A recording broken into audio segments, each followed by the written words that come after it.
Eccoci qui, assessori. I consorzi di bonifica oggi ne hanno proposto un piano per l'irrigazione del Veneto. Quali saranno i prossimi passi adesso operativi da parte della Regione del Veneto? Sì, questo è un incontro che abbiamo concordato con il Presidente dell'ANBI regionale e tutti i consorzi di bonifica e naturalmente le categorie agricole qui a Verona Fiera per parlare di questo problema che non vuole superare l'emergenza di quest'anno e dare una prospettiva futura naturalmente a tutti quegli investimenti e a tutte quelle idee nuove che possono mantenere la risorsa acqua sul territorio del nostro Veneto.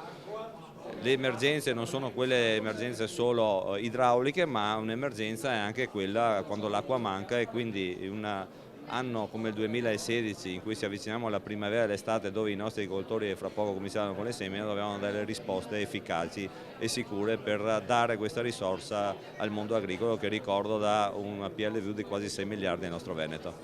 Si è parlato di una cabina di regia. Chi saranno gli attori protagonisti? Sì, abbiamo intenzione di fare una cabina di regia permanente, che significa che resterà nell'assessorato all'agricoltura e bonifica assieme, metteremo insieme gli attori dai presidenti della bonifica ai presidenti delle categorie agricole insieme ai nostri tecnici regionali per creare una sinergia tra queste categorie ma soprattutto per dare una risposta al territorio con investimenti, nuove opere appunto per mantenere la risorsa acqua sul territorio.